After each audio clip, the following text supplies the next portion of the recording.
본문은 마지막 때 누가 신랑으로 오시는 주님을 맞이하여 주님과 결혼할 그런 혼인잔치에 들어가 주님의 신부가 되어 영원토록 주님과 더불어 영생할 성도, 곧 구원의 은총을 받을 성도인가를 비유로 말씀하신 내용입니다. 주님과의 혼인잔치는 마지막 때 주님이 이 세상에 다시 오시는 그런 재림 후에 이루어지므로 재림 때 신부될 성도는 예복을 입고 신랑으로 오실 주님을 맞이하여 혼인잔치에 들어가겠지만 그 이전에 예수님을 구주로 믿고 신앙생활을 하다가 죽은 성도들은 어떻게 되는 것일까 하는 그러한 문제가 있습니다.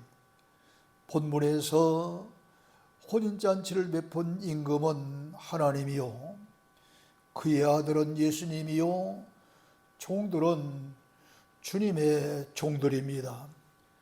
혼인잔치는 신랑으로 오시는 주님과 신부될 성도들이 주님의 나라 천국에서 영원히 누릴 안식의 축복을 비유한 또 말씀이기도 합니다.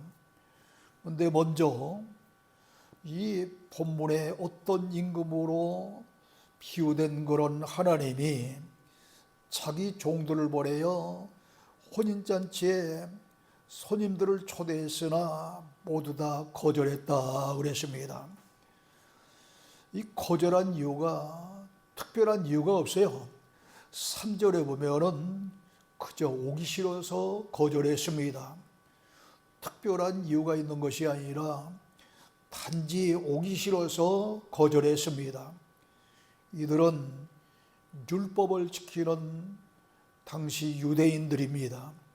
그러나 특별한 이유가 없어서 오지 아니했지만 혼인잔치를 배설하고 손님을 초청한 이 임금은 감히 임금인 내가 이렇게 혼인잔치를 배설하고 오라고 초청했는데 이렇게 아무도 오지 않다니 하면서 화를 낼 수도 있고 또 실망할 수도 있을 터인데 이렇다 저렇다한 그런 아무 말이 없이 이렇게 또다시 초청한 그런 내용이 4절에 나타납니다. 4절에 보면 다시 종들을 보내어서 오찬을 준비하되 살찐 소를 잡고 또 살찐 그런 짐승을 잡고 모든 것을 갖추었으니 오라고 초청을 했습니다. 그런데 이번에도 거절했습니다. 잔치에 초대해 준 것만 생각하면은 감사하고 기뻐해야 될 텐데 이번에도 모두 다 핑계를 대고 사양하며 거절했습니다.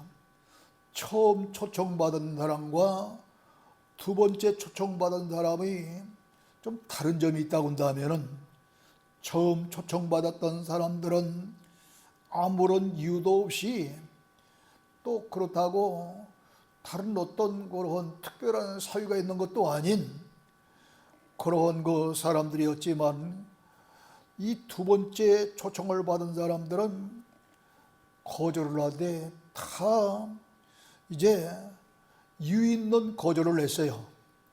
그 이유인즉슨 한 사람은 자기 밭으로 가고 또 한 사람은 자기 사업을 하러 가겠다고 사업장으로 가고 그 남은 자들은 거절한 것으로 모자라 잔치자리에 오라고 초청한 그런 종들을 대래 비웃고 멸시하며 잡아 모욕하고 심지어는 죽이기까지 했습니다. 이들은 당시 제사를 하나님 앞에 드리는 제사를 주관했던 그런 제사장들이요 또 그들을 비롯한 사내들인 공회의원들과 그 밖에 종교 지도자들이었습니다. 이들은 교만과 편견으로 아무 잘못이 없이 잔치자리에 와서 잘 먹고 즐기라고 한 것밖에는 없는 초청자인 임금의 명령을 따라서 열심히 심부름한 종들인데, 그들을 모욕하고 폭행을 하면서 죽이는 만행을 서슴지 않았습니다. 마태복음 23장 37절에 보면은 예루살렘아 예루살렘아 선지자들을 죽이고 네가 파송된 자를 돌로 치는 자여, 암탉이 그 새끼를 날개 아래 모은 같이 내가 네 자녀를 모으려 한 일이 몇 번이냐. 그러나 너희가 원치 아니했더라고 하면서 파송된 종들을 아무 이유도 없이 돌로 쳤다고 그렇게 말씀을 하고 있습니다. 살찐 소와 살찐 짐승들을 잡고 모든 것을 다 갖추어 놓고 잔치자리에 참석해달라고 초청을 했는데 이렇게 죽이기까지 했으니 이게 있을 수 있는 일이며 말이 되는 이야기입니까? 400년 동안 애굽에서 종살이하던 그런 이스라엘 민족을 해방하여 자유민으로 세워주시고 복을 주셨는데, 이렇게 진리를 대적하다 못해서 심부름한 그러한 거, 주의 종들을 죽이기까지 한 그러한 거, 제사장들이나 사내들인 공회위원들이나 그 밖에 종교자들을 보면은 이 사람들은 아예 하나님을 믿지 않는 불신자보다 더 악한, 그리고 못되고 아주 그 엄청난 그런 그 폭행자들임을 알 수 있어요. 이에 노한 임금은 군대를 보내어 살인한 자들을 진멸하고 동네를 아예 불살라버리라고 명령을 냈습니다. 여러분 생각해 보십시오. 처음에는 별 이유도 없이 거절했다가 두 번째는 하나는 밭에 가겠다고 거절을 하고, 또 하나는 사업장에 가서 사업을 하겠다고 이렇게 거절을 하고, 이렇게 더 초청을 했는데 거절한 이들 너무너무 괘씸해서 이 임금은 군대를 보내서 이 죽인 자의 살인자들을 진멸해버리고 동네까지 다 불살을 했으니 초청받은 사람은 이제 다시는 초청받을 수 없는 그런 사람들이 되고 만 거예요. 그러므로 이 혼인잔치 자리에는 전혀 생각지 않은 다른 사람들이 초청을 받게 되었습니다. 시편 80편 8절에 보면은 이스라엘 선민 백성을 포도나무로 비유해서 말씀하시기를, 내가 애굽에서 포도나무를 가져와 여러 민족을 쫓아내고 그것을 심었다고 말씀하셨습니다. 그러니까 애굽에서 포도나무와 같은 이스라엘 백성들을 해방시켜서 가나안 땅에 심었다는 거예요. 가나안 땅에 살게 하셨다는 겁니다. 그런데 이런 백성들을 이사야서 5장 2절에 보면 땅을 파서 돌을 제하고 극상품 포도나무를 심고 좋은 포도가 맺혀지기를 원했는데 좋은 포도는 그만두고 변질되어서 맺히라고 하는 그런 좋은 포도 열매를 맺히지 아니하고 들포도 열매를 맺혔다고 책망하고 있는 것을 보게 됩니다. 이 말씀은 애굽에서 400년 동안 흙리기기, 벽돌 굽기, 고된 농사일을 하면서 바로왕 밑에서 종살이하던 그러한 이스라엘 민족을 가나안 땅에 들여보내서 극상품 포도나무와 같은 민족으로 세웠는데, 맺혀서는 안 될 들포도 같은 하나님의 진리의 말씀을 배신한 자들이 되었다고 책망하는 말씀인 것입니다. 하나님께서 베푸시는 은혜를 감사히 받지 아니하고 이렇게 배신할 때 그 대가는 우리 인간으로서는 도저히 상상조차 할 수 없는 엄청난 감당할 수 없는 그런 정도입니다. 그러기에 이사야서 64장 10절로 11절에 보면 주의 거룩한 성읍들이 광야가 되었으며 시온이 광야가 되었으며 예루살렘이 황폐하였나이다 그랬습니다. 그러니까 하나님의 그런 이 거룩한 성읍, 그런 그 성읍이 아예 잡초가 우거지는 광야가 되고 또 시온산이 역시 잡초가 우거지는 광야가 되고 하나님의 그런 그 귀한 성전이 있는 예루살렘이 황폐되었다는 거예요. 왜? 하나님을 배신했기 때문이라는 겁니다. 그리고 이어서 뭐라고? 우리 열조가 주를 찬송하던 우리의 거룩하고 아름다운 전이 불에 탔으며 우리의 즐거워하던 것이 다 황무하였나이다 그랬습니다. 거룩하고 아름다운 이 성전이 불에 타서 다 무너지고 말고 또 즐거워하며 복된 그런 삶을 살았던 곳이 다 폐허가 돼서 황무해졌다는 겁니다. 이 말씀대로 구약시대는 이스라엘 백성들이 저 바벨론의 포로가 되어져서 고통을 당하고 성전은 무너지고 불타 없어져 버렸습니다.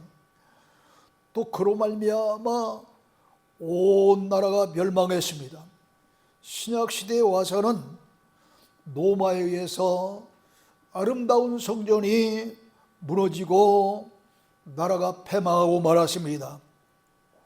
선지자들이 앞서 예언한 대로 이스라엘은 이처럼 거룩한 성읍은 물론이요 또 성전은 물론이요 또 백성들까지 온 나라가 완전히 무너지고 패망한 것입니다. 선지자들의 예언대로 된 것입니다.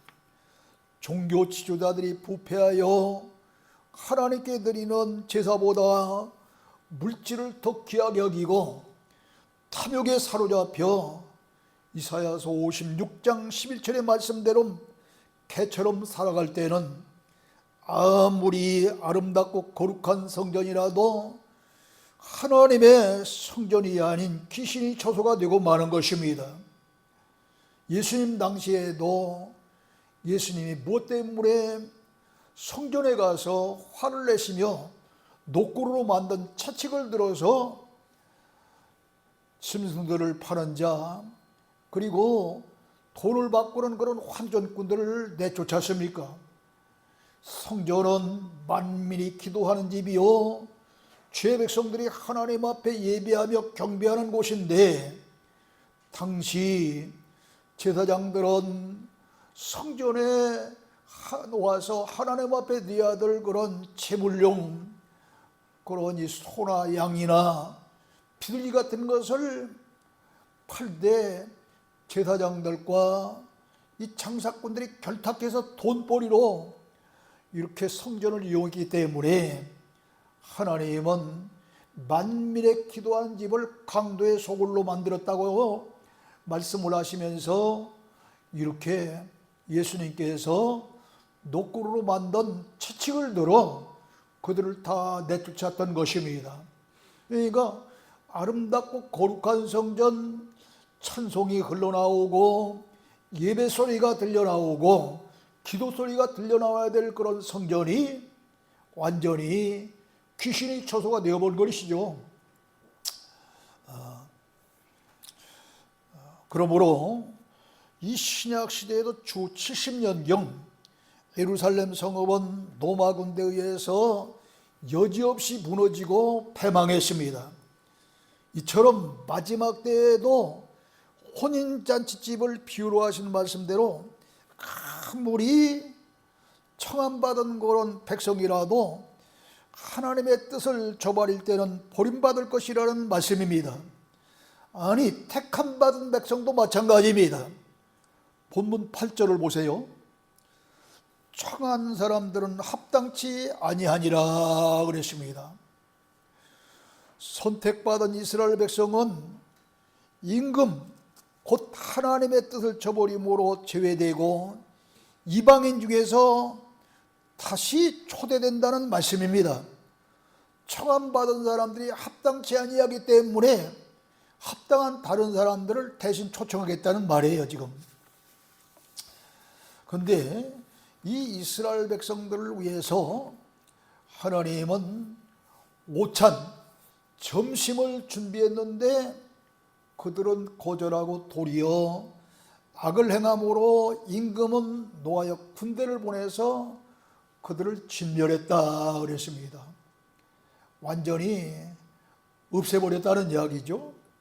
그리고 그들이 살고 있는 동네마저 불사르고 다른 사람들, 이 다른 사람들은 이방인들로 이스라엘을 제외한 프랑스, 미국, 한국 이런 모든 나라가 되는 것이죠.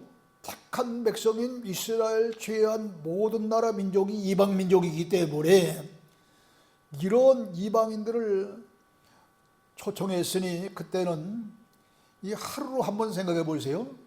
아침 일찍 들어간 포도에 들어간 일꾼들처럼 아침에만 들어간 것이 아니라 또 정오 때도 들어가고 저녁 때도 들어갔듯이 이 잔치도 마찬가지로 처음 초청받은 사람은 아침 일찍 초청받았겠지요. 이유도 없이 거절했을 때 또다시 나가서 초청을 냈는데 그들은 밭을 샀으니 또 소를 샀으니 혹은 사업차 이렇게 자기 볼일 때문에 나간다고 거절을 했어요. 그러니 점심이 지났죠, 이제. 그러고서 뒤늦게 이제 또다시 이방인들을 초청하는, 택한 백성이 아닌 이방 민족을 택하는 그런 초청이 됐으니까 하루를 따지면은 잔치가 거의 다 끝나갈 무렵 저녁 때쯤 됐을 거예요. 그러므로 이 말씀은 세상이 끝날 무렵인 마지막 시대에 이방인들이 초청받아 참석하게 될 것을 보여준 말씀입니다. 본문 9절로 10절을 보세요. 사거리 길에 가서 사람을 만나는 대로 혼인잔치에 청하여 오라 한데 종들이 길에 나가서 악한 자나 선한 자나 만나는 대로 모두 데려오니 혼인잔치에 손님들이 가득한지라 그랬습니다. 여기 사거리 길은 바로 이 세상 이 땅에 이곳저곳 사방을 말합니다. 만나는 자마다 모두 초청하여 오라는 말은 어느 민족이든 가리지 아니하고 또 백인이든 흑인이든 황인색 인종이든 가리지 아니하고 배운 사람이든 배우지 않은 사람이든지 가진 자든 가지지 못한 자든 어떤 누구도 남녀로서 빈부귀천을 따지지 아니하고 누구든지 만나는 대로 심지어는 악한 자도 선한 자도 다 데려오라는 거예요. 그러니 이 혼인잔치의 자리에 가득 찼겠어요? 가득 차지 않았겠어요?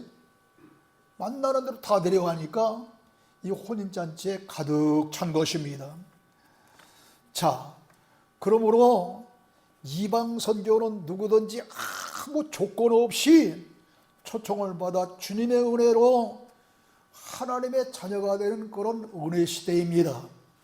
따라서 이러한 은혜의 시대에는 많은 그런 사람들이, 예수 믿는 사람들이 얼마나 많은지, 예수 믿는 그런 사람들을 영적 이스라엘로 이야기하면서 이스라엘이 바닷가의 모래 같을지라도 남은 자만 구원한다는 그런 말씀을 하고 있잖아요. 로마서 9장 17절에 보면은 그만큼 바닷가에 이 모래알처럼 많다고 비유하고 있어요. 근데 아무나 악한 자도 선한 자도 빈부귀천 남녀노소를 따르지 아니하고 데려왔기 때문에 엄청난 그런 예수를 주님으로 믿는 성도들이 많은 것입니다. 그런데 이 똑같은 내용이 누가복음 14장 16절로 24절에도 기록되어 있어요. 그곳에 보면은 어떤 임금이라 하지 아니하고 어떤 사람으로 이야기했는데 큰 자취를 베풀고 많은 사람을 청하였으나 어떤 사람은 밭을 샀기 때문에 밭에 나가봐야겠다고 거절했고, 또 어떤 사람은 소 5겨리를 샀으니 그 소가 길을 잘 들여진 소인지 그렇지 아니한지 시험해 보겠다고 또 나오지 아니하고, 또 어떤 사람은 장가들을 선물로 가지 못하겠노라, 섹시하고 재미난 시간을 보내겠다는 거죠. 세상 재미 때문에 못 간다는 거예요. 이게. 이들은 이스라엘 백성들을 가리키는 그런 말씀인데, 영적으로는 다 육적인 그런 생활에 만족해서 구원 문제와는 전혀 생각지도 아니하고 돌아보지 않는 그런 사람들입니다. 그러나 이 주인은 여기서 포기하지 아니하고 21절에 보면, 누가복음 14장 21절에 보면은 시내와 거리와 골목으로 급히 가서 가난한 자와 병든 자와 맹인들과 저는 자들을 데려오라 그랬습니다. 그러니까 이곳에서는 뭐 선한 사람 악한 사람 이야기 없이 가난한 자나 병든 사람이나 앞을 못 보는 맹인이나 저는 자들, 이 다리가 불편한 그런 저는 자들 모두 다 데려오라 그랬어요. 열심히 가서 초청을 하니 이들이 오기는 왔지만 잔치자리에 한 구퉁이가 여전히 비어 있습니다. 그게 아직까지도 잔치자리가 좀 덜 찼습니다 하니까 그 주인이 뭐라고 하냐면 강권해서 데려다가 내 집을 채우라 그랬습니다. 그러므로 그런 주의 종들이 열심히 있는 성도들이 그동안 강권하여 많은 사람들을 초청했기 때문에 교회마다 그 엄청난 숫자가 모였던 것입니다. 그런데 이상스럽게 지난 코로나19 시대를 지나면서 전 세계적으로 교회에 나오는 그런 교인 수들이 숫자가 줄어들면서 많은 사람들이 세상으로 돌아가 버렸어요. 그래서 우리 교회도 이렇게 많은 사람들이 예배드리지 못하고 적은 숫자가 예배드리는 이런 불상사가 나타난 겁니다.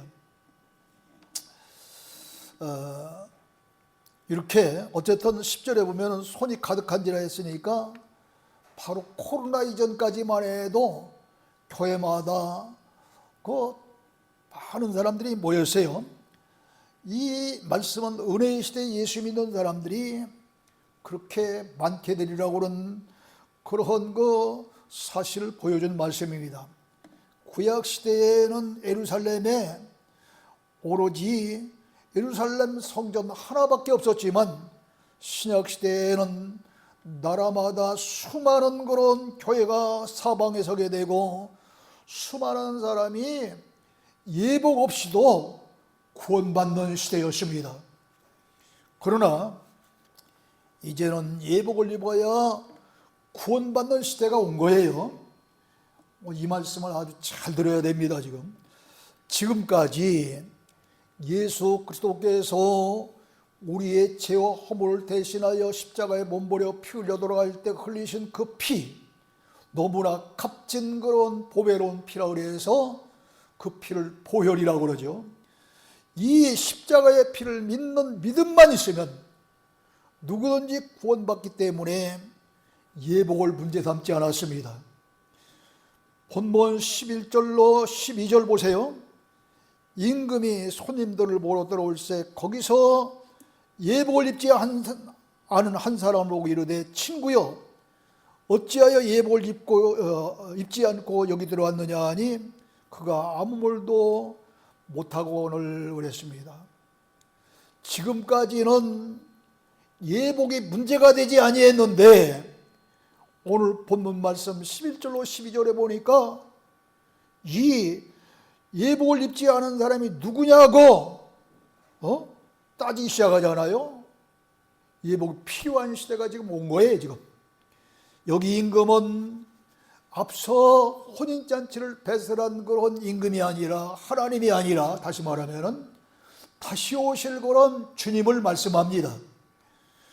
이 다시 오실 주님으로 손님들을 보러 들어올세라고는 말씀은 심판의 날에 예수님을 주님으로 믿는 성도들의 신앙 상태를 자세히 살피러 오신다는 말씀입니다. 그리고 예복을 입은 자와 예복을 입지 않은 자를 골라낸다는 것입니다. 그러므로 이제부터는 조건 없이 초대되는 시대도 아니라 예복을 입어야 구원받는 시대가 온다는 사실을 믿으시기를 주님의 이름으로 축원합니다. 초대받은 자 중에서 예복을 입지 않은 자를 지적해서 뭐라고요? 그냥 예복을 입지 않은 자가 있구나 하는 것으로 끝나지 아니하고 손발을 묶어 바깥 어두운 데로 쫓아내라 그랬습니다. 이 얼마나 예복을 입지 아니하고 예복을 입은 자들이 그 틈새에 끼어앉았던 이 친구가 얼마나 망신스러운 일입니까? 얼마나 충격적인 일입니까? 쫓아내면 받는다니.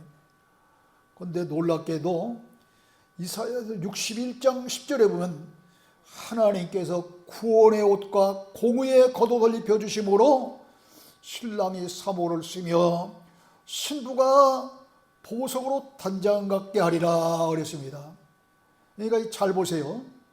단장함 같게 하리라 하는 이야기는 미래형입니까? 과거형입니까? 현재형입니까?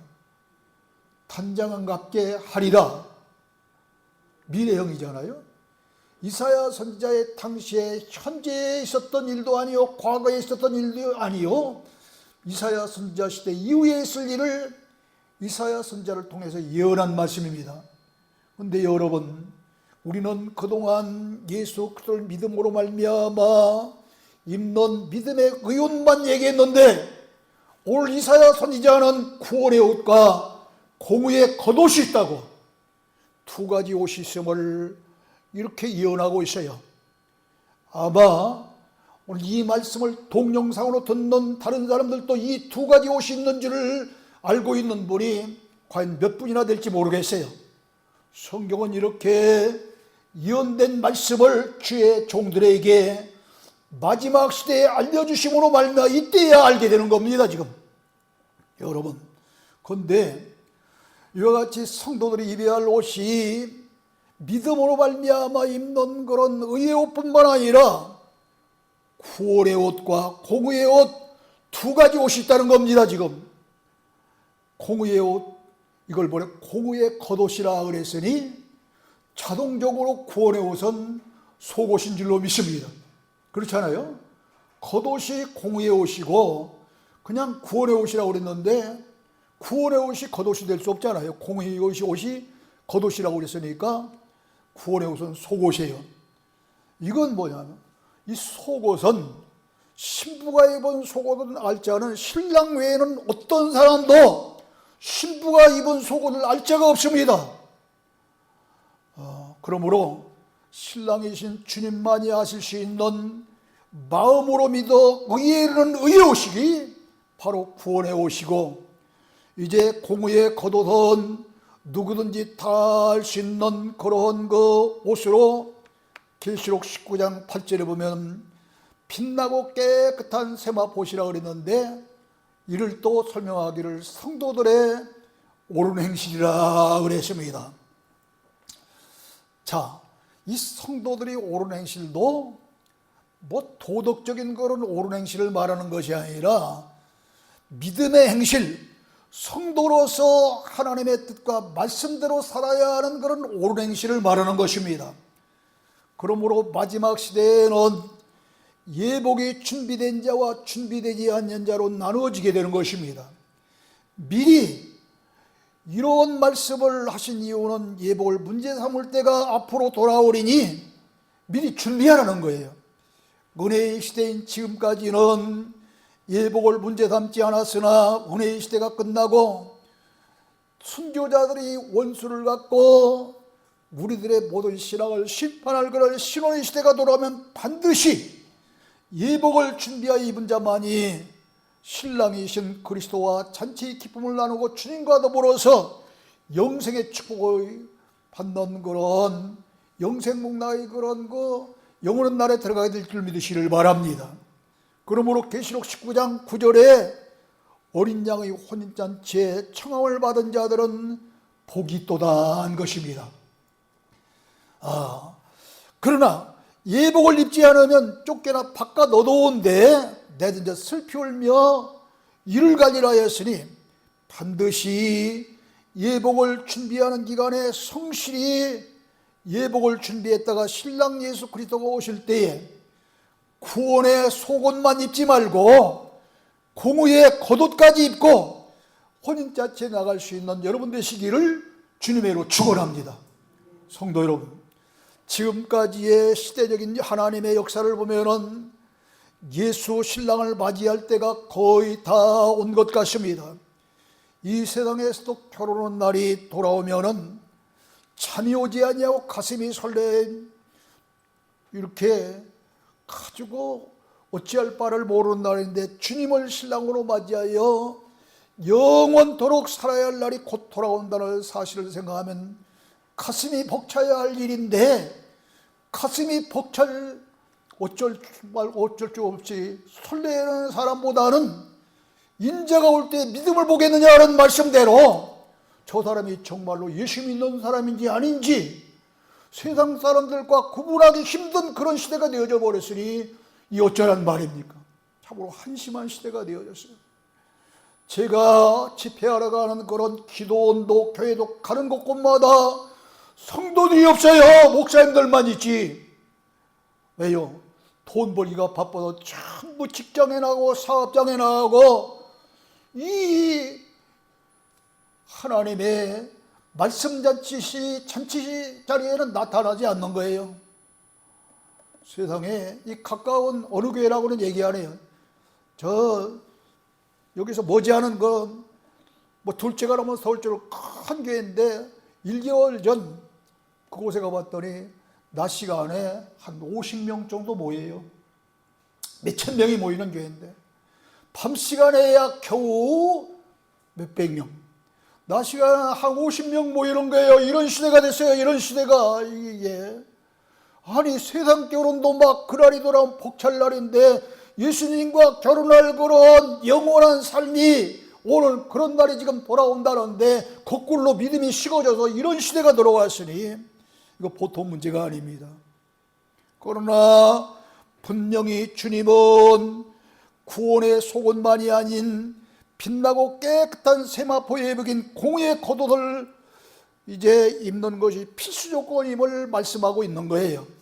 그렇기 때문에 야고보서 2장 21절로 26절에 보면 아브라함이 이삭을 바치는 그런 놀라운 큰 믿음의 행위, 또 나합이 저 하나님의 종으로 정탐꾼이 되어 왔던 그런 사람들을 숨겨두고 그들을 이제 잘 호되었던 그런 일을 이제 소개하면서 믿음으로뿐만 아니라 그 믿음이 온전케 되었는데 행함으로 말미암아 온전케 되었느니라면서 바로 믿음으로 말미암아 우리에 이르는 구원의 속옷과 또 이제 행함으로 말미암아 여러 사람들에게 인정받을 수 있는, 주님께 인정받을 수 있는 공의의 겉옷을 갖춰 입은 아브라함과 나합을 소개하고 있는 줄로 믿습니다. 이 사실을 우리들이 잘 깨달아야 돼요.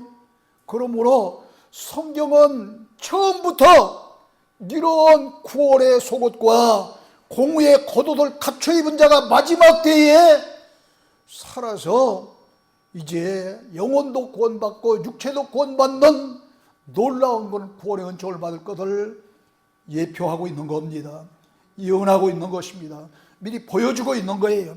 이 사실을 잘 깨닫게 할 수 있는 것이 바로 우리가 듣고 선포하고 전해야 될 바로 의의 말씀인 줄로 믿습니다.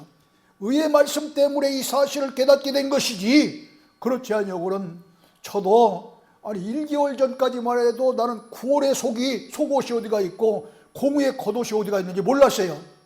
근데 얼마 전에 눈을 뜨게 하시고 이처럼 이사야서 61장 10절에 하나님께서 구원의 옷과 공의의 겉옷을 입혀주심으로 신랑이 사모를 쓰며 신부가 보석으로 단장하게 하더라, 이 말씀을 주시고 알게 하신 겁니다.